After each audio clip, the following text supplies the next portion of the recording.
இன்றைக்கி கொழுக்கட்டை ரெசிபி தான் வந்து பண்ண போகிறோம். அதுக்கு நீங்கள் தேவையான அளவு வந்து மாவு எடுத்துக்கோங்க. அதில் லைட்டாக வந்து உப்பு சேர்த்துட்டு கொஞ்சம் கொஞ்சம் வந்து பார்த்திங்கன்னா தண்ணி ஊற்றி வந்து இந்த மாதிரி வந்து பிசைஞ்சு எடுத்துக்கணும். மாவு பதம் வந்து பார்த்திங்கன்னா அமுக்குனா வந்து இந்த பதத்துக்கு வந்து இருக்கணும். ஸோ அதை வந்து நீங்கள் வந்து பார்த்துக்கோங்க. ஸோ மாவு வந்து பிசைஞ்சோடனே பார்த்திங்கன்னா ரொம்பவே வந்து சின்ன உருண்டையாக வந்து உருட்டுங்க. அப்போ தான் வந்து சாப்பிடும்போது டேஸ்ட் வந்து சூப்பராக இருக்கும்.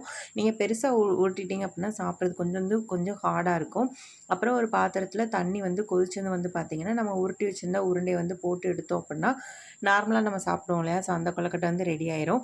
இப்போ இதிலே வந்து பார்த்திங்கன்னா பால் கொழுக்கட்டை வந்து செய்ய போகிறோம். நான் கொஞ்சத்தை வந்து பார்த்திங்கன்னா நார்மலாக வந்து எடுத்து சாப்பிட்றதுக்கு எடுத்து வச்சுட்டு இந்த இதில் கொஞ்சம் தண்ணி வந்து எடுத்து ஊற்றிக்கிறேன். ஏன்னா தண்ணி வந்து நிறையா இருக்குது. ஸோ அதனால் எடுத்து ஊற்றிக்கிட்டு இதில் நீங்கள் நாட்டு சர்க்கரை, வெல்லம் இல்லை கருப்பட்டி எதுனாலும் நீங்கள் வந்து சேர்த்துக்கலாம். உங்கள் இனிப்பு வந்து பார்த்திங்கன்னா தேவைக்கேற்ப வந்து சேர்த்ததுக்கப்புறம் தண்ணி நல்லா கொதிச்சு வரும் இல்லையா? அந்த ஸ்டேஜில் நம்ம உருட்டி வச்சிருந்த மாவை சேர்த்துட்டு லாஸ்ட்டாக வந்து பார்த்திங்க அப்படின்னா தேங்காய் வந்து துருவி சேர்த்துக்கலாம். சூப்பரான வந்து பால் கொழுக்கட்டையும் வந்து ரெடி ஆயிடுச்சு. ட்ரை பண்ணி பார்த்தீங்கன்னா கீழே எப்படி இருக்குன்னு மறக்காமல் வந்து கமெண்ட் பண்ணுங்கள். நாட்டு சர்க்கரையில் தான் நாங்கள் வந்து ட்ரை பண்ணியிருந்தோம். அந்த டேஸ்ட்டுமே வந்து சூப்பராக இருந்தது.